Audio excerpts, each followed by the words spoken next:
السلام علیکم مولانا صاحب، وعلیکم السلام سر، کیا حال ہے؟ ٹھیک ہے؟ کیسے ہیں حضور؟ خیریت سے ہیں آپ؟ اللہ پاک کا کرم ہے۔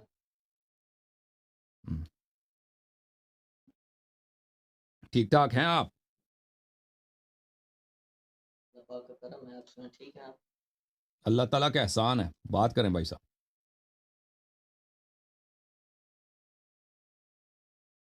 حکم کریں۔ انشاءاللہ جی بدلہ لینے آئے ہیں پچھلے دو ہفتوں آ، کا پوری نہیں تیاری، ایسے ہی سمجھ لیں، حملہ ایسے ہی اسلحہ وغیرہ تیاری کے ایسے ساتھ ہی آئے ہیں جہاد کے لیے نہیں نہیں، وہ اسلحے والے تو میں نے سنا ہے، دیکھا نہیں ہے کہ کوئی اسلحے والے بھی آئے تھے، تو بہرحال یہ ہے بھائی کہ آپ علمی اسلحے کی بات ہو رہی نا، تیاری کر کے خوب کمر باندھ کے روافظ کے خلاف چلو جی سر۔ آپ نے کوئی پچھلی مرتبہ کوئی حوالہ پیش کیا تھا مسند ابی اللہ کا، تو اس وقت چونکہ مسئلہ یہ ہوتا ہے کہ اسکرین پر وہ جو ہوتا ہے اسکین آپ کا وہ نظر نہیں آتا، پیج نظر نہیں آتا، عبارت نہیں پڑی جاتی، تو وہ کچھ رہ گیا تھا۔ اس کے علاوہ جو ہے تعدد طرق کی بات ہوئی تھی، تو جب کال ہوتی ہے تو کال میں نا آواز آگے پیچھے بھی ہو جاتی ہے، اور دوران گفتگو بعض دفعہ جملے کی سمجھ نہیں آتی، جی تو کچھ آپ نے مجھ سے حوالہ مانگا تھا لیکن میں نے سنا نہیں ہے، وہ حوالہ بھی میں چاہتا ہوں کہ ریکارڈ میں آ جائے، اور یہ روایت جو ہے اس پر چند چیزیں رہ گئی تھی وہ بھی آ جائے، اور اس کے علاوہ چند چیزیں آپ نے اور بیان کی تھی ان کو میں نے بعد میں چیک کیا، تو تاکہ ناظرین اور مشاہدین جو ہیں وہ جان لیں کہ یاری صاحب جو ہے وہ اتنی حق بات کرتے ہیں۔ تو میں شروع کروں جی؟ بسم اللہ۔ بسم اللہ الرحمن الرحیم۔ اللہ تبارک و تعالیٰ نے سورہ احزاب آیت نمبر 58 میں ارشاد فرمایا والذین یؤذون المؤمنین والمؤمنات بغیر ما اکتسبوا فقد احتملوا بہتانا واثما مبینا۔ جو مومن مرد و زن کو ستاتے ہیں بے کیے، اور بہتان اور کھلے گناہ کا بوجھ اٹھا لیا انہوں نے۔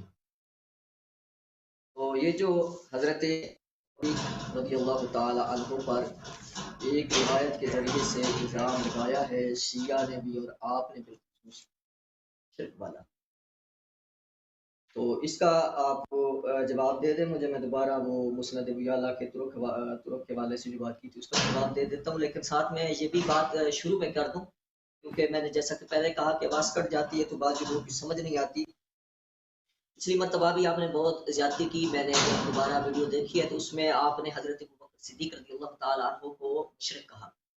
اگر آپ ان کے متعلق ایسی بات کریں گے تو یہ میں آپ کو بتا دوں کہ پھر میں بھی بات کرنے کا حق رکھتا ہوں، کچھ میں بھی آپ کو جو ہے تو الزامی طور حدیث کا پہ ترجمہ شیعہ آپ ایسے تک کیسے کریں گے؟ اس حدیث کا آپ ترجمہ کریں، الشرک فیکم میں کرتا ہوں، اخفی فیکم من دبیب النمل۔ میں بات کرتا ہوں نا، جو آپ نے کہا کہ میں نے حدیث کے تحت کہا ہے، اب جو آپ یہ کہتے ہیں کہ میں نے تو حدیث کے تحت کہا ہے، ویسے اپنی طرف سے نہیں کہا، آپ نے یہ بھی بولا تھا، لیکن آپ نے ایک دو دفعہ جو ہے وہ کہا ہے کہ آپ نبی علیہ السلام کی بات کی تکذیب کر رہے ہیں، اور حضرت ابوبکر رضی اللہ تعالیٰ عنہ کی اساس کو، خلافت کو کچھ بھی نہیں بچا تمہارے پاس، ان کا دفاع بھی نہیں ہو سکا، وہ تو مشرک ثابت ہو۔ تو میں یہ کہنا چاہتا ہوں کہ اگر آپ ایسا کہیں گے تو پھر ہمارے پاس بھی روایات ہیں، بالخصوص اسی طرح اس کے میں روایت پیش کروں گا آگے جب مجھے موقع ملا، تو اس میں شرک کا لفظ ہوگا، اور میں پھر آپ کو پھر اسی طرح فتویٰ دینا پڑے گا کہ آپ جو کے پاس شخصیت آپ کے پاس جو کچھ ہے اس سے آپ پرہیز نہ کریں۔ بسم اللہ۔ معتبر شخصیت جو ہے اور معتبر کتب سے پھر آپ کو اس کا جواب دینا انشاءاللہ وہ ہم آگے بات حاضر ہیں۔ آئے گی، لیکن یہ ہے کہ آپ بیعت بھی کریں گے تو پھر ہم حق رکھتے ہیں، ہم ایسا نہیں کرنے دیں گے، نہ ہم چاہتے ہیں کہ ہم آپ کی کوئی جو ہے وہ دل ازاری کریں، اس لیے آپ بھی ایسا نہ کریں، آپ بھی گریز کریں تاکہ بات ہو، بس صرف جو ہے وہ مسئلہ جو ہے وہ عوام تک جائے، باقی جو یہ خود ساختہ باتیں ہیں، جذباتی باتیں، یہ اس سے آپ گریز کریں۔ یہ ادب المفرد کی روایت ہے جس کے طرق مسند ابی اعلیٰ سے آپ نے کہا کہ اس کے طرق ہے، وہ روایت میں پھر دہرا دیتا ہوں تاکہ جو نئے لوگ ہیں ان کو سمجھ آئے۔ حدثنا عباس بن قال حدثنا عبد الواحد قال حدثنا ليس قال اخبرني رجل من اهل البصره قال سمعت معقل بن يسار يقول انطلقت وأبي بكر الصديق رضي الله تعالى عنه إلى النبي صلى الله عليه وسلم فقال يا أبا بكر الشرك فيك مخفى من نبي بنم. فقال أبو بكر وهل الشرك إلا ما جعل مع الله إلها آخر. فقال النبي صلى الله عليه وسلم والذي نفسي بيده لا الشرك أخفى من نبي بنم. لا أدلك على شيء إذا قلته ذهب عنك قليله وكثيره. قال قل اللهم إني أعوذ بك أن أشرك بك وأنا أعلم وأستغفرك لما لا أعلم. یہ روایت ہے اور اس کے متعلق میں نے ایک تو سوال کیا تھا جس کا جواب آپ نے بالکل الٹ دیا تھا. میں اس سوال کو پھر دوہرا دیتا ہوں. وہ یہ تھا کہ میں نے آپ سے پوچھا تھا کہ یہ اس سے مراد شرک اکبر ہے یا شرک اصغر ہے. شرک جلی بھی کہتے ہیں, شرک خفی بھی کہتے ہیں. تو آپ نے اس سے مراد شرک اکبر لیا اور آپ نے اس پر سورہ لقمان کی آیت پڑھی ان الشرک لظلم عظیم, جو بالکل جو ہے ظلم عظیم کیا آپ نے. آپ نے اس آیت کو جو شرک اکبر کے متعلق ہے اس کو حضرت ابوبکر صدیق رضی اللہ تعالی عنہ کے اوپر فٹ کیا اس روایت کی وجہ سے. جبکہ میں نے یہ کہا بھی ہے کہ شرک کی دو قسمیں ہیں, اکبر اور اصغر, اور شیعہ کے ہاں بھی ہے. میں اس کا حوالہ بھی دوں گا, یہ کافی کے اندر بھی ہیں, اور اس کے علاوہ المستدرک جو ہے, المستدرک الوسائل جو ہے اس میں, یعنی ریاکاری کو بھی شرک کہا جاتا ہے شیعہ کے ہاں. اگر آپ انکار کریں گے تو میں حوالہ پیش کر دوں گا کہ دکھلاوا جو ہے, دکھلاوے کی جو عبادت ہے اس کو شرک کہتے ہیں. یعنی وہ شرک جو ہے وہ شرک اصغر ہے, شرک خفی ہے. تو شرک خفی کا بالکل آپ نے انکار کر دیا, حالانکہ یہ سنی شیعہ تمام کتابوں میں یہ باتیں ہیں کہ شرک اکبر ہے, شرک اصغر ہے, اور ریاکاری کو کہا جاتا ہے. لیکن آپ نے اس سے مراد ایک تو شرک اکبر مراد لے کے یہ بہت بڑی آپ نے خیانت کی میں کہتا ہوں. دوسری اس میں بات یہ تھی کہ اس میں فی کم کے جو لفظ ہیں وہ جمع کے لیے ہیں اور آپ اکیلے حضرت ابوبکر رضی اللہ تعالیٰ عنہ کے لیے مراد لے رہے ہیں. دوسری بات. اور تیسری بات یہ ہے کہ یہ روایت جو ہے اس کو آپ نے پہلے تو یہ پیش کی, جب ہم نے اس کا جواب دے دیا, ناصر الدین البانی والی بات کا بھی جواب دے دیا, تو آپ نے کہا جی اس کے اور طرق ہیں, اور وہ ہیں جی مسند ابو یعلا کے, یعنی مسند ابو یعلا میں ہیں. تو مسند ابو یعلا سے آپ نے وہ روایات جو ہیں وہ پیش کی ہیں, اور پیش کرنے کے بعد آپ نے کہا کہ تعدد طرق سے جو ہے روایت جو ہے وہ صحیح ہو جاتی ہے. تو اس پر آپ نے حوالہ پیش کیا نزہۃ النظر سے اور النقط سے, اور میں نے آپ کو اس مقام پر یہ غالباً 2-3 دفعہ یہ بات کہی ہے کہ مقدمہ ابن صلاح کے اندر یہ بات لکھی ہے. یعنی یہ دو چیزیں ہیں, تصویر کا ایک رخ آپ کیوں عوام کو دکھاتے ہیں اور دوسرا چھپاتے ہیں. جو ایک رخ دکھائے اور دوسرا چھپائے اس کو آپ منافق کہتے ہیں یا آپ اس کو خائن کہتے ہیں, جو بھی آپ نام دیں اس کو. میں نے اس وقت بھی یہ بولا تھا کہ تعدد طرق جو ہوتے ہیں ذوف کو دور نہیں کرتے. جب ذوف جو ہے شدید ہو تو پھر تعدد طرق بھی اس کو جو ہے زائل نہیں کرتے. اس پر میں حوالہ پیش کرتا ہوں, اور پھر اس کے بعد جو آپ کے طرق آپ نے جو پیش کیے میں وہ بتاتا ہوں کہ وہ طرق کیسے طرق ہیں.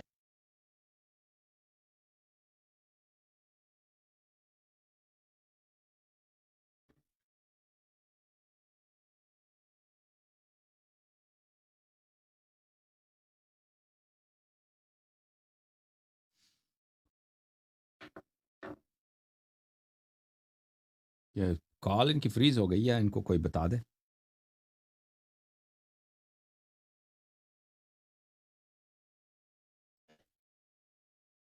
آ گئی بھائی. جی سر, آپ کہہ رہے تھے تعدد طرق کے متعلق بات کر رہے تھے, وہاں سے کال آپ کی ڈراپ ہو گئی. دوبارہ بات کریں, بسم اللہ.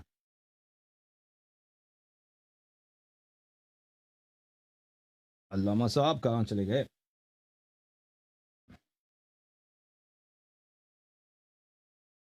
آواز آ رہی ہے؟ جی آ رہی ہے. تو ایک شخص نے ویڈیو کاٹ کے اور اس نے یہ کہا کہ یاری کو تو نہیں پتا, وہ یاری جو ہے وہ عرب کی کتابوں کے حوالے دیتا ہے. ان کو جو ہے یہ شاہ امام احمد رضا خان فاضل بریلوی رحمۃ اللہ تعالی علیہ کی کتاب کا حوالہ دے کے وہ بھی کہتے ہیں کہ تعدد طرق سے روایت جو صحیح ہو جاتی ہے. میں کہنا چاہتا ہوں آپ کو بھی اور ان کو بھی, تمام سننے والوں کو, کہ تم نے شاید یہ نہیں سنا کہ میں کہہ رہا ہوں کہ تعدد طرق سے بھی اگر ذوف شدید ہو تو تعدد طرق بھی فائدہ نہیں دیتے, اس ذوف کو زائل نہیں کرتے. اور اس پر اب حوالہ سنیے. بات آ رہی ہے میری؟ آواز کٹ جاتی ہے نا؟ آواز آ رہی ہے, آواز آ رہی ہے.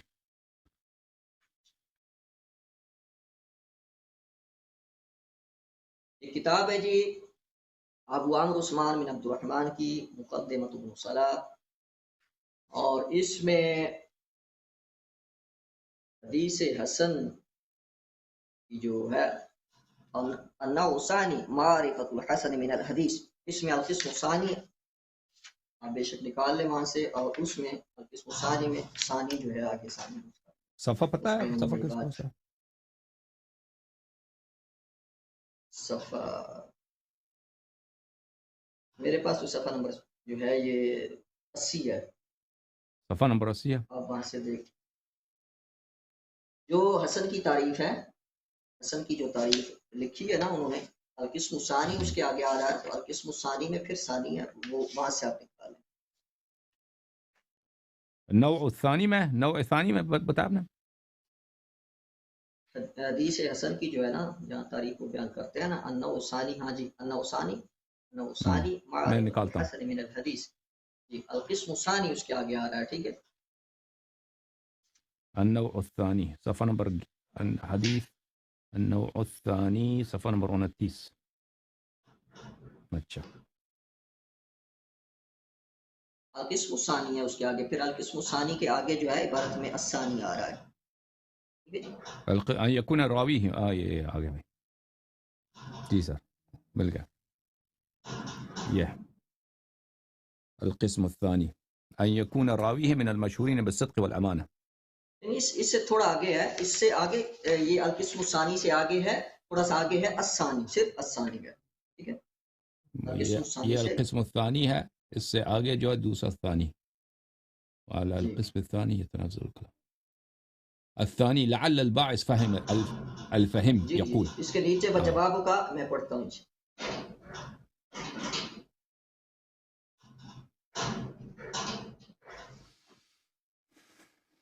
ثانی میں نیچے ہے وجواب كذلك انه ليس كل ضعف في الحديث يزول بمجيء من وجوه بل ذلك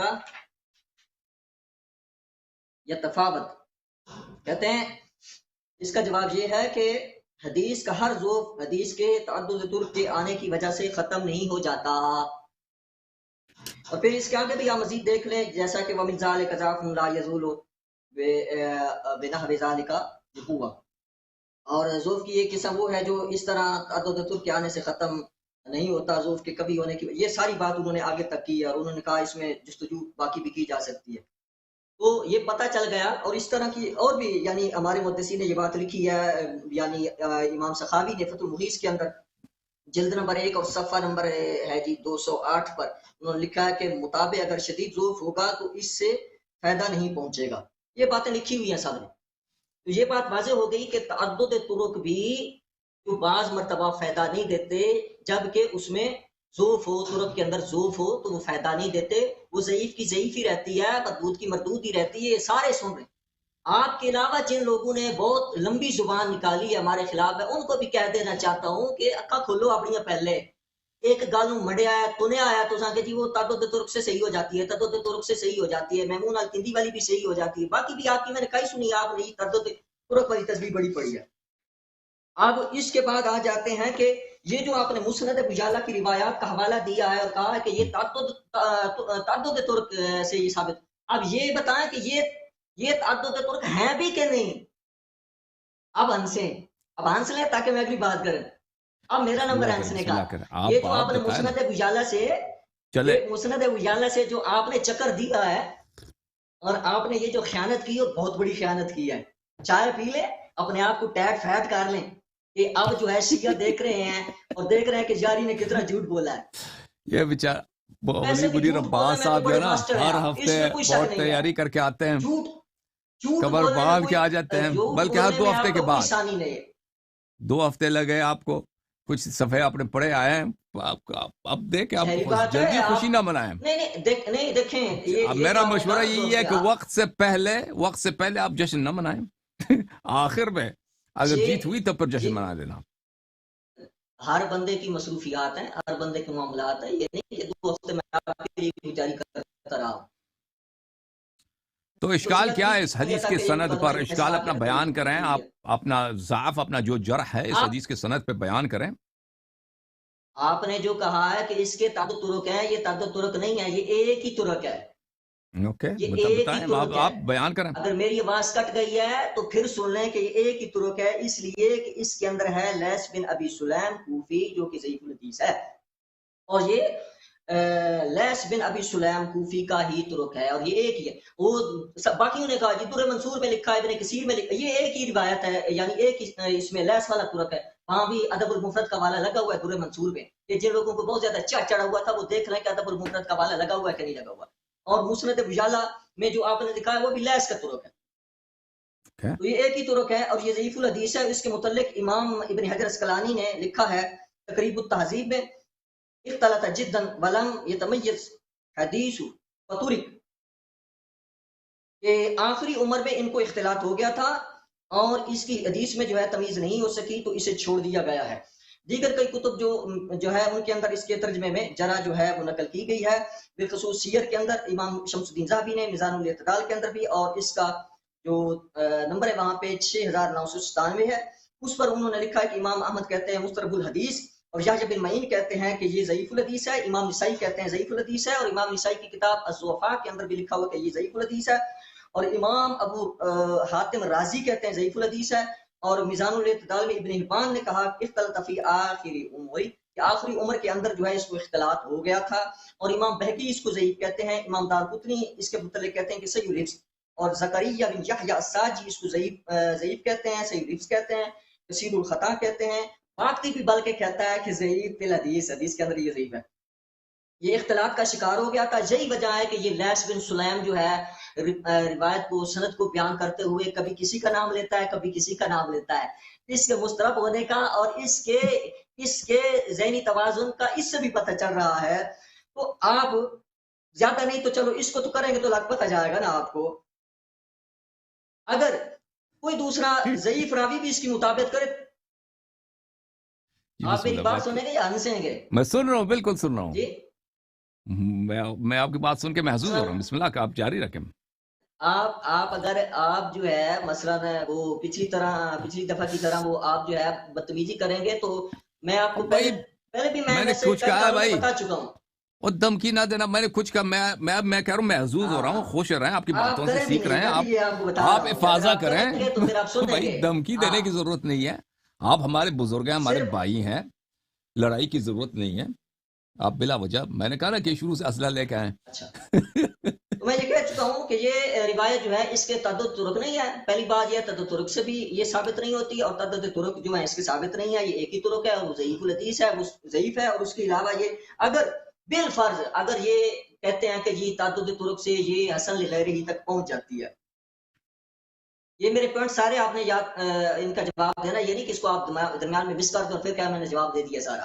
اگر آپ یہ بہت زیادہ زور لگا لیتے ہیں اور ہنس لیتے ہیں اور آپ کو آپ کی چائے فائدہ دے جاتی ہے اور آپ کہتے ہیں کہ یہ جو ہے یہ حدیث حسن لغیرہ ہی جو ہے وہ بن گئی ہے، پھر بھی اس سے جو ہے ابو بکر صدیق رضی اللہ تعالی عنہ کو آپ اس روایت کے بلبوتے پہ آپ ان کے اوپر شرک کا الزام نہیں لگا سکتے، کیونکہ عقائد میں ضروریات دین کے لیے قطعیات چاہیے ہوتی ہیں، تواتر کی ضرورت پڑتی ہے.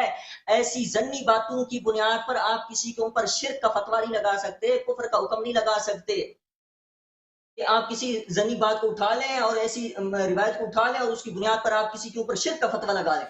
ایسی شخصیت جو مسلمان ہے، صحابی رسول ہے اور نبی علیہ السلام سے ان کی تعدیل جو ہے ہمارے پاس موجود ہے. آپ نے ہماری کتب سے یہ روایت اٹھائی ہے تو ہمارے پاس تعدیل ان کی بہت زیادہ موجود ہے نبی علیہ السلام سے. تو آپ ایک ضعیف روایت کو اٹھا کے ایک ضنی بات کی بنیاد پر آپ ان کے اوپر شرک کا حکم کیسے لگاتے ہیں، شرک کا فتویٰ کیسے لگاتے ہیں؟ یہ بہت بڑی جو ہے آپ نے جسارت کی ہے، اور میں سمجھتا ہوں یہ بہت بڑی آپ نے گستاخی کی ہے حضرت ابوبکر صدیق رضی اللہ تعالیٰ عنہ. اختلاف آپ رکھیں، لیکن اختلاف کا یہ مطلب نہیں ہے کہ آپ مسلمانوں کے کسی مقدسات میں سے کسی کو آپ کافر کہہ دیں، کسی کو آپ مشرک کہہ دیں. تو اس کا آپ جواب دیں اور پھر اس کے بعد انشاءاللہ میں اگلی بات ختم ہے آپ کی علامہ صاحب. بات ختم ہو گئی آپ. اچھی بات. بہت مہربانی آپ کی. دیکھیں عزیزو، پہلی بات یہ ہے کہ میں نے کبھی اس حدیث سے استدلال نہیں کی ہے کہ ابو بکر کیا شرک سے متصف ہیں یا نہیں ہے. یہ حضرت خود لے کے آئے تھے. یہ حضرت خود لے کے آئے تھے یہ حدیث. انہوں نے کہا تھا کہ ہاں ڈکو صاحب، میں نے آپ کے جواب میں کہا نا، آپ نے کہا تھا کہ ڈکو صاحب نے اپنے کتاب میں لکھا ہے اور ڈکو پہ آپ نے اشکال کیا ہے اور آپ نے مجھ سے طلب کیا. حالانکہ جب آپ شیعہ کتب میں جائیں، شیعہ کتب عقائد میں، وہاں پہ ابو بکر کے متعلق جو استدلالات ہیں وہاں پہ لکھیں. علامہ حلی کے کتب ہیں، علامہ مجلسی کے کتب ہیں، مقدس اردبیلی کے کتب ہیں. وہاں پہ ان کے متائن موجود ہیں کہ کیوں یہ ابو بکر کی خلافت باطل ہے اور یہ خلیفہ نہیں ہو سکتا.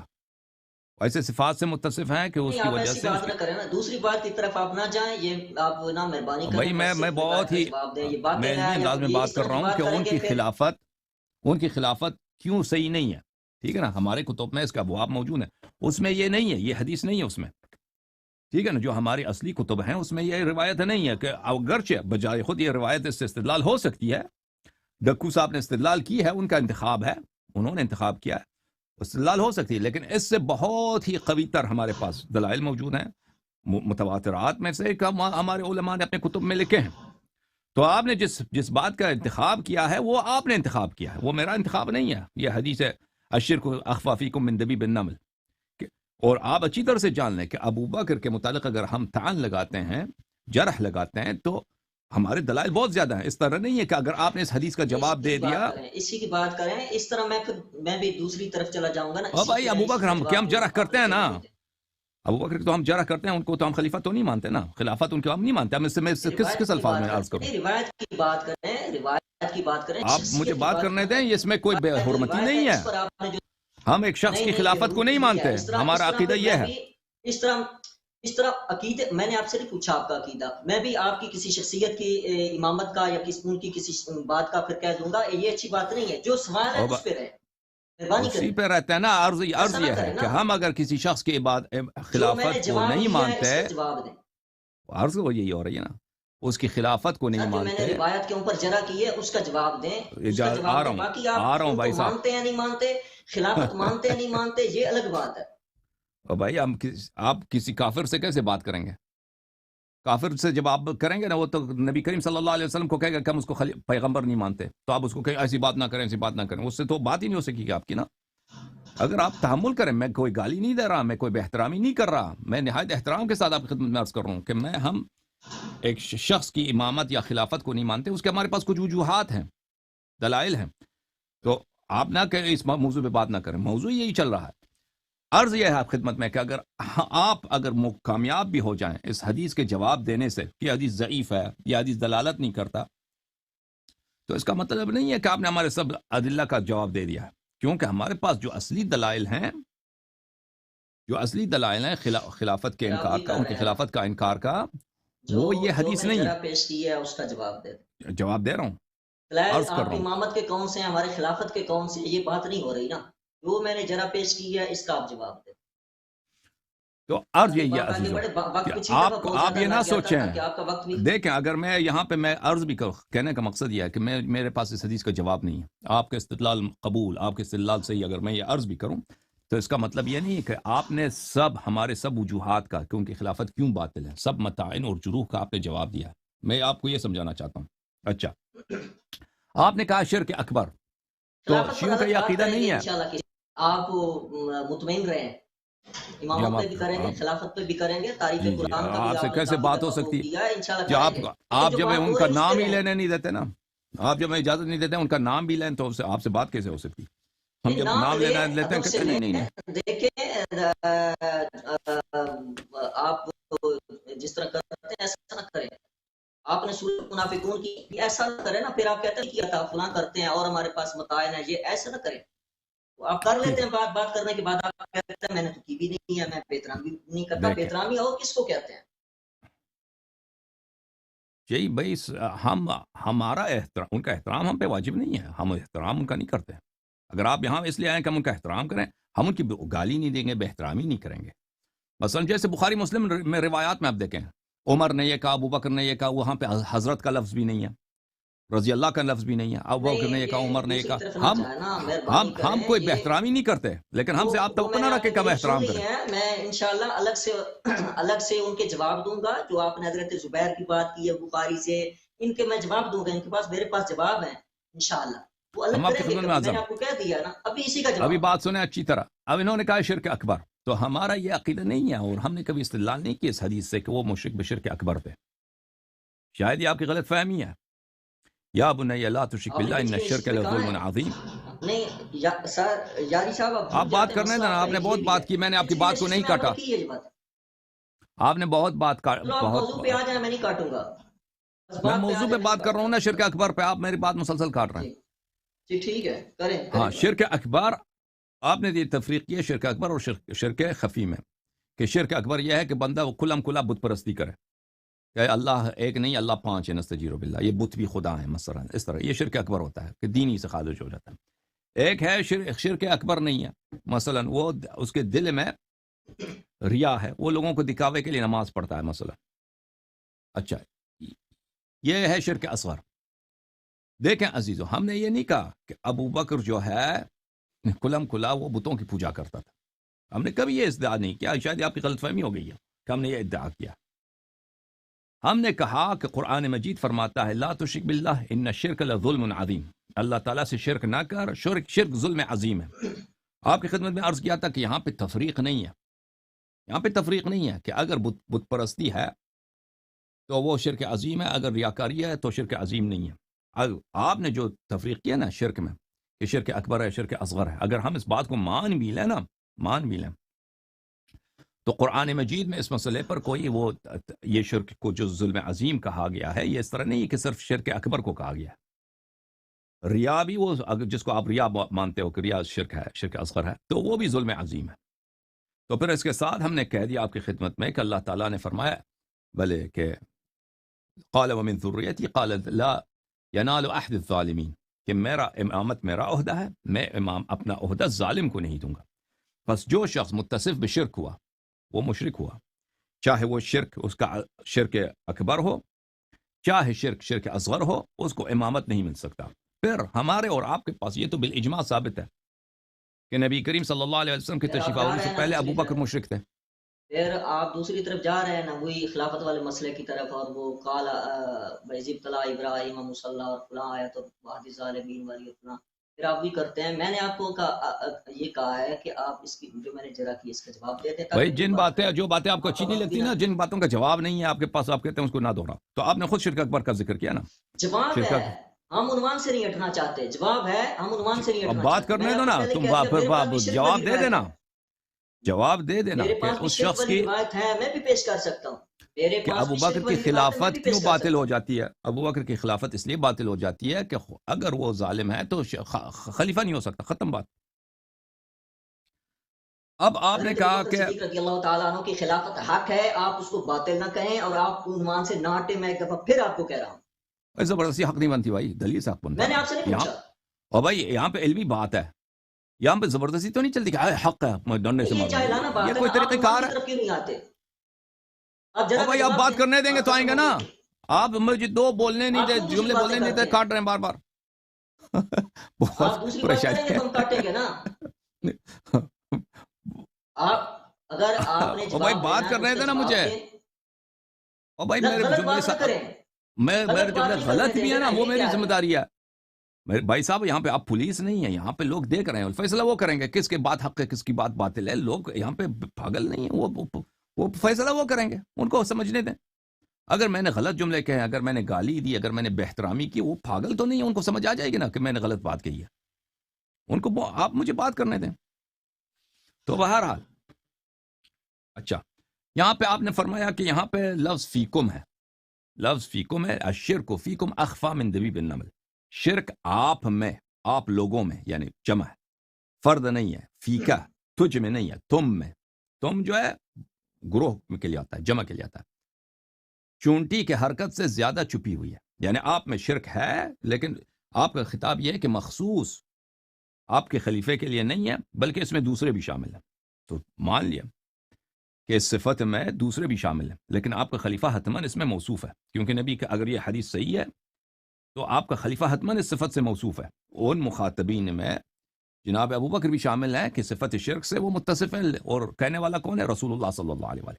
وما ينطق عن الهوى ان هو الا وحي يوحى. اور کتاب بھی شیعوں کی نہیں، آپ کی اپنی کتاب ہے، ٹھیک ہے نا؟ نہیں ہے نا. نبی علیہ السلام نے نہ ہی فرمایا ہے، نہ یہ ثابت ہے، نہ ابو بکر صدیق میں یہ ہے. آپ کہہ سکتے ہیں کہ یہ حدیث ضعیف ہے، زیادہ سے زیادہ آپ تکذیب کیسے کرتے ہیں؟ آپ نے کہا میں نے نہیں کیے، ابھی آپ پھر کر رہے ہیں. آپ نے کہا میں نے پچھلی دفعہ بھی نہیں کیے، ڈکو نے کہا ہے. دیکھیں مولوی صاحب، اس دو باتوں میں بڑا فرق ہوتا ہے. آپ کہہ سکتے ہیں کہ آپ کے نزدیک یہ حدیث ضعیف ہے، لیکن آپ نہیں کہتے کہ حدیث جھوٹی ہے. آپ تکذیب نہیں کر سکتے. آپ نہیں کہہ سکتے حدیث موضوع ہے یا جھوٹی ہے. آپ کہہ سکتے ہیں, آپ کی مرضی, آپ کہتے ہیں کہ میرے نزدیک یہ حدیث ضعیف ہے, لیکن بڑا فرق ہوتا ہے موضوع حدیث میں, کذب حدیث میں اور ضعیف حدیث میں. آپ نے تو صرف ضعف پہ استدلال کیا ہے کہ سلیم ابن ابی سلیم غیر ثقہ ہے, مختلط ہے, آپ نے اس پہ استدلال کیا. آپ نے استدلال تو نہیں کیا کہ وہ جھوٹا آدمی ہے, اس نے حدیث وضع کیا ہے. اور آپ کو پتہ ہے کہ جھوٹی حدیث محدثین کے نزدیک اس کا نقل کرنا حرام ہے, مگر بشرط یہ کہ اس کے ساتھ اشعار کیا جائے, اس کے ساتھ تصریح کیا جائے کہ حدیث جھوٹی حدیث ہے. تو ان محدثین نے مثلا بخاری, محمد بن اسماعیل البخاری نے ادب مفرد میں اس حدیث کو لے کے نقل کیا ہے, وہ آپ کے حدیث کا سب سے بڑا امام ہے. اور اس کے علاوہ دوسرے محدثین نے لایا, کسی نے نہیں کہا کہ حدیث جھوٹی ہے. یہ آپ ضعیف اور مکذوب اور موضوع حدیث میں خلط نہ کریں. لہذا آپ نہیں کہہ سکتے کہ رسول اللہ صلی اللہ علیہ وسلم نے نہیں فرمایا. آپ کہہ سکتے کہ یہ ثابت نہیں ہے, ٹھیک ہے نا, لیکن ہم ثابت کریں گے کہ حدیث حجت ہے اور صحیح ہے. تو آپ کا جو جھٹلانا ہے, تکذیب ہے, وہ محل سے خارج ہے. پھر آپ نے استدلال کیا ہے مقدمہ ابن صلاح سے. دیکھیں مقدمہ ابن صلاح کیا کہتا ہے. مقدمہ ابن صلاح کہتا ہے کہ تعدد طرق سے حدیث صحیح ثابت ہو جاتی ہے, مگر یہ کہ ایک حدیث کی ضعف بہت شدید ہو. اگر ایک حدیث کی ضعف بہت شدید ہو تو وہ تعدد طرق سے, وہ بھی کون سی تعدد طرق, اگر اس کا دوسرا طریق ہو, یعنی اس کی ایک تابع ہو, اس کی ایک ہی شاہد ہو, وہ دوسری دو طرق ہو, تو اس سے اس کا ضعف ختم نہیں ہو جاتا. اور یہ اس کی رائے ہے, اس کی فتویٰ ہے, یہ کوئی حدیث نہیں ہے, یہ بات, یہ کوئی قرآن کی آیت نہیں ہے, یہ اس کی اجتہاد ہے. لیکن وہ اس حدیث کی بات نہیں کر رہا کہ جس کے متعدد طرق ہیں, جس کے طرق کئی ایک ہیں, اس حدیث کی وہ بات نہیں کر رہا. وہ اس حدیث کی بات کر رہا ہے جس کی ضعف, مثلا راوی اس کا بہت ہی گھٹیا آدمی ہے, راوی اس کا بہت ہی ضعیف آدمی ہے, تو اس حدیث کی بات کر رہا ہے, ٹھیک ہے نا, کہ اگر اس کے طرق متعدد ہوں, صرف نہ کہ یہ متعدد ہوں, تیسرا ہو, چوتھا ہو, پانچواں ہو نا, اگر اس کے دو طرق ہوں تو وہ دوسری طرق وہ بھی ضعیف ہو تو اس سے حذف نہیں ہوتا, کیونکہ دونوں طریق ہی بہت ہی ضعیف ہیں. لیکن جس حدیث کی ہم بات کر رہے ہیں یہاں پر, مسند ابی اعلیٰ الموصلی میں, اس کو بخاری نے, جو ان جماعت کا بہت بڑا امام ہے حدیث میں, بلکہ سب سے بڑا امام ان کا حدیث ہے, اور یہ لوگ ان کی کتاب کو اصح الکتب بعد کتاب اللہ کہتے ہیں. جامع بخاری جو ہے وہ کیا ہے, قرآن کے بعد سب سے صحیح ترین کتاب ہے. اس کتاب کا مؤلف اپنے دوسرے کتاب الادب المفرد میں یہاں پر ایک سند کے ساتھ اس نے ظاہر روایت کی ہے کہ اس میں بھی لیث ابن ابی سلیم ہے کہ حدثنی رجل من اہل البصرہ سمعت معقل ابن یسار یقول, یہ معقل ابن یسار بھی ہے, کیا ہے, صحابی ہے, تو اس نے روایت کی ہے. پھر ابو یعلا الموصلی نے کئی اسانید کے ساتھ روایت کی ہے. یہ مسند ابی یعلا الموصلی ہے, المجلد الاول. یہاں پر ملاحظہ فرمائیے, یہ کہہ رہے ہیں کہ تعدد طرق نہیں ہے. تعدد طرق کیوں نہیں ہے؟ حدیث نمبر 54 دیکھیں, حدثنا اسحاق ابن ابراہیم حدثنا ہشام ابن یوسف عن ابن جریج شرکاء خلقوا کخلقہ. یہ سب تو ثقہ ہیں, انہوں نے سب اس کو شرکاء خلقوا کخلقہ اس آیہ کے متعلق, ام لہ شرکاء خلقوا کخلقہ, کیا اللہ تعالیٰ کا کوئی شریک ہے؟ اللہ تعالیٰ کا کوئی شریک ہے جس نے اللہ تعالیٰ جیسا خلق کیا ہو, جس نے اللہ تعالیٰ جیسا زمین و آسمان بنایا, اس نے بنا. تو ان کے نزدیک اسحاق ابن ابراہیم کے نزدیک, ہشام بن یوسف کے نزدیک, اور ابن جریج جو یہ مشائخ بخاری مسلم میں سے ہیں, ان کے نزدیک یہ حدیث شرک اکبر میں ہے, کیونکہ آیا جس نے اس نے پڑھا ہے وہ آیا شرک اکبر والی آیا ہے. اچھا, پھر حدث اخبرنی لیث ابن ابی سلیم, لیث ابن ابی سلیم نے عن ابی محمد عن حذیفہ عن ابی بکر, حدیث آپ کے سامنے. اچھا, دوسرا جو سند ہے, پچھلی جو آپ نے پیش کی ہے وہ کس طرح ہے؟ پچھلی جو آپ نے پیش کی ہے کیا مطلب, پچھلی سے کیا مراد ہے آپ کی؟ یعنی اس سے پیچھے جو آپ نے روایت کے نام لیے کس طرح وہ پڑھی ہے, کون سی روایت ہے؟ حدثنا, یہ روایت ہیں اسحاق ابن ابراہیم حدثنا ہشام ابن یوسف عن ابن جریج. کون سی کتاب ہے؟ کتاب مسند ابی اعلیٰ. دوسری جو سند ہے حدثنا عمرو بن الحسین حدثنا عبد العزیز ابن مسلم عن لیث ابن ابی سلیم. آپ دیکھ رہے ہیں کہ یہ دونوں شیخ مختلف ہیں, یہ دوسرے طریق سے روایت کرتے ہیں, ٹھیک ہے نا. اچھا بھلے, اور جو تیسری طریق ہے حدثنا محمد ابن موسیٰ ابن محمد ابن حیان حدثنا روح ابن اسلم وفہد, دونوں قال حدثنا عبد العزیز ابن مسلم قال حدثنا لیث. یہ عزیزو دیکھیں آپ نے کہ یہ 3 طرق ہو گئے. یہ کہتے ہیں طرق نہیں, لیکن ان سب طرق میں بعد آگے جا کر اوپر جا کر لیث ابن ابی سلیم سے سب مل جاتے ہیں. ان کی بات صحیح ہے, لیکن پیچھے جو ہیں کہ طرق متعدد ہیں. تو اس کا ان کا یہ کہنا کہ یہ طرق سب ایک ہی ہیں, یہ کلام کا باطل ہے.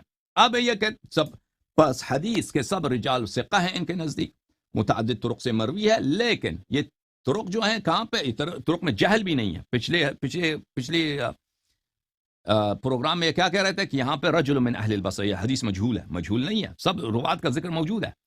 ہاں, اب انہوں نے سٹوری چینج کیا, کہتے ہیں لیث ابن ابی سلیم کیا ہے, غیر ثقہ ہے. تو عزیزو, کیا لیث ابن ابی سلیم جو ہیں غیر ثقہ ہیں یا ثقہ ہیں اور صادق القول؟ حدیث کی صحت کا دار و مدار لیث ابن ابی سلیم پر ہے. ٹھیک ہے نا. انہوں نے کہا کہ فلاں نے, یحییٰ ابن معین نے کہا, فلان نے کہا یہ ضعیف ہے. دیکھیں عزیزو, محدثین کے ہاں یہ قاعدہ بالاجماع بالاتفاق مورد قبول ہے کہ جرح بلا بیان السبب مطرود ہے. یعنی کیا جرح بلا بیان السبب؟ یعنی اگر کسی کو جرح کرتے ہیں, کہتے ہیں فلانی شخص ضعیف ہے, فلانی شخص کی حدیث ہم نہیں مانتے, یہ کوئی جرح ہے ہی نہیں ہے, اس کو ہم نہیں مانتے, مگر یہ کہ آپ جرح کا سبب بتائیں کہ کس سبب سے وہ مطعون ہے آپ کے نزدیک. ٹھیک ہے نا. اس کے مقابلے میں اگر تعدیل کیا جائے کہ کہیں فلانی شخص ثقہ ہے, فلانی شخص صادق القول ہے, تو یہ مقبول ہے بلا بیان السبب, یہ اس کے سبب بیان کرنے کی ضرورت نہیں ہے. تو انہوں نے جتنے محدثین کے ان کے جروح کے الفاظ ذکر کیے ہیں, فلان نے کہا ضعیف ہے, فلان نے کہا ضعیف ہے, فلان نے کہا ضعیف ہے, یہ ان میں سب کسی میں بھی سبب بیان نہیں کیا گیا. صرف ایک میں کہ کہا یہ آخر عمر میں مختلط ہو گئے تھے, ان سے اختلاط ہو گیا تھا کہ یہ اپنے حادثے سے حدیث نقل کرتے تھے, اور انہوں نے اپنے ان کے حافظے میں آگے پیچھے ہو گئی. کہنے کی بات یہ ہے کہ جرح بھی جو نقل کرتے ہیں نا, آپ سند مانگتے ہیں, تو ہم جرح کی بھی سند مانگتے ہیں آپ سے کہ اگر کوئی شخص کہتا ہے یہ مختلط ہو گیا ہے تو اس کی آپ ہمیں دلیل بتائیں. اگر ذہبی 700 سال کے بعد آ کے کہتا فلانی راوی وہ مختلط تھا, تو بلا بیان سبب وہ کہ فلانی راوی ایسا ہے, منکر الحدیث ہے, تو بلا وجہ یہ اس کے نظریہ ہے, یہ اس کی نظریہ ہے, اس کی کوئی وقعت نہیں ہے. میں آپ کی خدمت میں عرض کروں کہ لیث کون تھا, لیث ابن ابی سلیم. یہ کتاب ملاحظہ فرمائیے, یہ کتاب ہے کتاب الجمع بین کتابی ابی نصر الکلابادی و ابی بکر الاسبہانی فی رجال البخاری و مسلم. الجمع بین رجال البخاری و مسلم, رجال بخاری و مسلم میں جمع کی بات ہے, بخاری اور مسلم کی رجال میں جمع کیا ہے. اچھا, اس میں یعنی جتنے بخاری کے روات ہیں اور مسلم کے روات ہیں اس کو انہوں نے اس کتاب میں جمع کیا. صفحہ نمبر 443 میں. اب اچھی طرح سے سن لیجئے کہ ان کی توثیق میں کیسے کرتا ہوں, اور ان کے جروح کو میں کیسے ان سے جرح رفع کرتا ہوں. اچھی طرح سے سن لیں آپ, تاکہ دوبارہ مجھے تکرار نہ کرنا پڑے. ہاں, من اسمہ لیث, بخاری مسلم کے وہ روات جن کا نام لیث ہے. لیث ابن ابی سلیم ابن زنیم القرشی, واسم ابی سلیم انس مولا عنبسہ ابن ابی سفیان الکوفی. سمع فلان فلان مات سنہ 43 و100, سنہ 143 میں اس کی وفات ہو گئی. تو ان کے نزدیک کلابادی اور ابو نصر کے نزدیک یہ کیا ہے, یہ رجال بخاری و مسلم سے. اور آپ کی خدمت میں انشاءاللہ تبارک و تعالی ہم ثابت کر چکے ہیں, چاہیں تو دوبارہ ثابت کر لیتے ہیں کہ رجال بخاری و مسلم من روا له البخاری و مسلم فقد جاز القنطرہ. ذہبی کا یہ قول بڑا مشہور ہے کہ اگر بخاری مسلم کے رجال میں کوئی طعن بھی ہو تو وہ طعن غیر مسموع ہے, وہ طعن کو ہم نہیں مانتے, وہ کیونکہ بخاری اور مسلم کے رجال ہمارے نزدیک سب کے سب ثقات ہیں. ملاحظہ فرمائیے, رجال صحیح مسلم تالیف احمد ابن علی ابن منجویہ الاسبہانی, المجلد الثانی, چاپ دار المعرفہ. یہاں پر صفحہ نمبر 160 میں یہ راوی نمبر 1399 لیث ابن ابی سلیم ابن زنیم القرشی, یہ رجال مسلم میں سے صریح اس کا ذکر آیا کہ رجال مسلم میں سے. اچھا, آپ کی خدمت مزید. اچھا, پھر تو جب علماء کا اجماع ہے کہ سب رجال بخاری و مسلم سب ثقات ہیں اور جرح ان کے متعلق مسموع نہیں ہے, اور لیث ابن ابی سلیم کے خلاف جو جرح ہے یا تو غیر مفسر ہے کہ یحییٰ ابن معین نے کہا کہ یہ ضعیف ہے, وہ اس کو تو مانیں گے بھی نہیں, وہ بلا بیان سبب ہے. سبب کے ضعف کا بیان سبب انہوں نے بیان نہیں کیا, تو وہ جرح لا جرح کی طرح ہے, یعنی وہ جرح اصلا جرح ہے ہی نہیں. یا جو اختلاط کا جو جرح ہے وہ اس کی کوئی سند نہیں ہے, اختلاط کی جو جرح ہے اس کی کوئی سند نہیں ہے. اچھا, لیکن توثیقات, ایک توثیق اس کی یہی ہو گئی کہ وہ رجال مسلم میں سے ہے, رجال بخاری میں سے ہے, اور رجال بخاری مسلم چاہے رجال بخاری مسلم میں سے ہو یا صرف ان میں سے دو کے ایک رجال میں سے ہو, تو وہ بالاجماع علماء کے نزدیک ثقہ ہوتے ہیں. اس سے توثیق ثابت ہو گئی. مزید توثیق کتاب سوالات ابی عبید الآجری, ابو عبید الآجری کے سوالات اپنے استاد سلیمان ابن اشعث السجستانی. سلیمان ابن اشعث کون ہے؟ سنن ابی داود کا لکھنے والے سے. یہ ہے عزیزو المجلد الاول, چاپ دار و مکتبۃ دار الاستقامہ, جو سنہ 1997 میں دار الاستقامہ میں بیروت لبنان میں چھپی ہے. اس کتاب میں ملاحظہ فرمائیے صفحہ نمبر 304 میں, صفحہ نمبر 304 میں بلی سمعت قال ابو داود, ابو داود اپنے سند کے ساتھ نقل کرتے ہیں, سمع فضیل بن عیاض سے, کان لیث اعلم اہل الکوفہ بالمناسک. سنہ 143 میں آپ نے دیکھا کہ سلیم ابن لیث ابن ابی سلیم کی وفات ہو گئی ہے کوفے میں, اور یہ آپ کی خدمت میں عرض کروں کہ سنہ 140 سنہ 130 کوفہ علم کا مرکز تھا. جیسے مدینہ منورہ علم کا مرکز تھا, یعنی احادیث کا مرکز تھا, کوفہ اسی طرح علم کا مرکز تھا, بلکہ شاید مدینے سے بھی بڑا مرکز ہو. محدثین کا جو گڑھ کوفے میں اس زمانے میں تھا وہ دنیا میں کہیں نہیں تھا, اور اس زمانے میں کوفہ علم کا مرکز تھا. تو فضیل ابن عیاض کہتے ہیں کان لیث اعلم اہل الکوفہ بالمناسک. مناسک یعنی عبادات, عبادات کے احکام, نماز کے احکام, روزے کے احکام, حج کے احکام, ٹھیک ہے نا, زکوٰۃ کے احکام, یہ مناسک ہیں. مناسک میں کوفے میں اپنے زمانے میں سب سے بڑا عالم کون تھا؟ لیث تھا. لیث ابن ابی سلیم سب سے عالم تھا, سب سے عالم تھا. یہ کیا ہے؟ اس کی تجلیل ہے, اپنے زمانے کا سب سے بڑا عالم. یہ اس کی کہ سب علماء نے اس کے علم کو مانا ہے. اچھا, اس کے بعد سمعت ابا داود یقول, میں نے ابو داود سے سنا کہ کہہ رہے تھے, سألت یحییٰ عن لیث, میں نے یحییٰ بن معین سے پوچھا لیث کے متعلق. قال لیس به بأس, لیس به بأس, فرمایا کہ یحییٰ بن معین نے کہا اس میں کوئی ضعف نہیں ہے.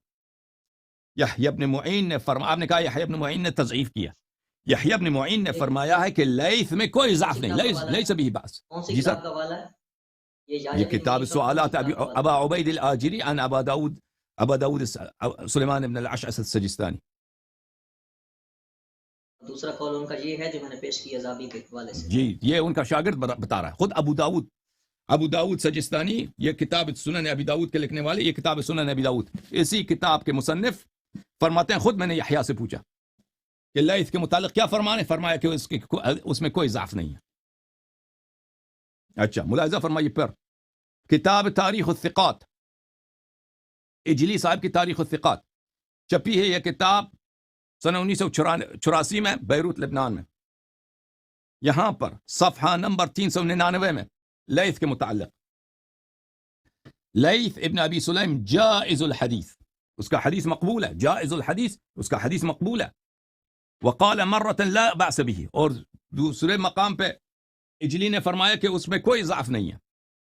تاریخ و اسماء الثقات للحافظ عمر بن شاہین, عمر بن شاہین کی کتاب تاریخ و اسماء الثقات. عمر بن شاہین بہت بڑے محدث گزرے ہیں, ان کی وفات ہے سنہ 385 میں, سنہ 4 صدی میں, کہ بہت بڑے عالم گزرے ہیں, محدث گزرے ہیں, بہت سارے ان کی تصنیفات ہیں. سنہ 1984 میں یہ کتاب دار السلفیہ کویت میں چھپی ہے. یہاں پہ ملاحظہ فرمائیے صفحہ نمبر 196 میں, باب اللام میں, قال عثمان قال لیث ابن ابی سلیم ثقۃ صدوق, یہ ثقہ بھی ہے اور صدوق بھی ہے. اچھا, تاریخ الاسماء والوفیات المشاہیر والاعلام, تالیف الذہبی. دیکھیں, اگر یہاں پہ کسی, میں دوبارہ کہتا ہوں, اگر کسی نے جرح کیا ہے تو جرح بلا بیان السبب غیر مقبول. اختلاط کا اگر ذکر دیا, اختلاط سبب ہے, لیکن اختلاط کا آپ سند ہمیں دکھائیں, سند کچھ بھی نہیں. تاریخ اسلام و وفیات مشاہیر والاعلام, تالیف الذہبی, جلد نمبر 3, چاپ دار الغرب الاسلامی, کتاب چھپی ہے سنہ 2003 میں. آپ کو لے کے چلتے ہیں. بھلے صفحہ نمبر 955 میں لیث ابن ابی سلیم الکوفی قال یحیی بن معین لیس به باس، یحیی بن معین نے کہا کہ اس میں کوئی ضعف نہیں ہے.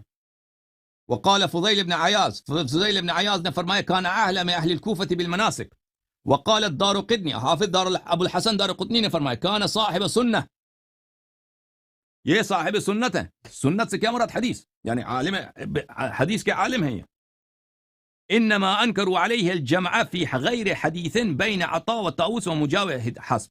کہتے ہیں اس پہ صرف ایک اشکال کیا ہے لوگوں نے، محدثین نے اس پہ صرف ایک اشکال کیا ہے کہ اس نے کچھ احادیث نقل کی ہیں عطا اور طاؤس سے اور مجاہد سے، کہ انہوں نے سب نے یہ حدیث نقل کیا ہے. شاید محدثین کے نزدیک یہ حضرات عطا، طاؤس، مجاہد یہ سب ایک دوسرے سے نقل نہیں کرتے، یا سب مثلا ایک ہی حدیث کو نقل نہیں کرتے، صرف کہتے ہیں صرف ان پہ ایک اشکال ہے. اور ہمیں پتہ ہے کہ یہ اشکال اس حدیث میں نہیں ہے. حدیث دبیب النمل میں الشرک اخفی فیکم فی دبیب، یہ اشکال اس میں تو نہیں ہے. پھر اگلے صفحے میں صفحہ نمبر 456 میں وقال عبد الوارث كان ليث من اوعية العلم. لیث علم کے اوعیہ بولتے ہیں جو علم کا بہت بڑا عالم ہوتا ہے، علم کا ظرف ہوتا ہے، علم کا حامل ہوتا ہے. علم کے بڑے حاملین میں سے ایک حامل کرنے والا ضعیف تھا. وقال ابو بکر بن عیاش كان لیث ابن ابی سلیم من اکثر الناس صلاة وصیاما واذا وقع على شيء لم يرده. لیث ابن ابی سلیم بہت بڑے عابد تھے، سب لوگوں سے زیادہ نمازی، سب لوگوں سے زیادہ وہ روزے رکھتے تھے اس زمانے میں. اور اگر کوئی حدیث ان کے پاس آ جاتی تو نہیں کہتے کہ یہ جھوٹا ہے، خوف خدا کی وجہ سے نہیں، تکذیب نہیں کرتے تھے. اچھا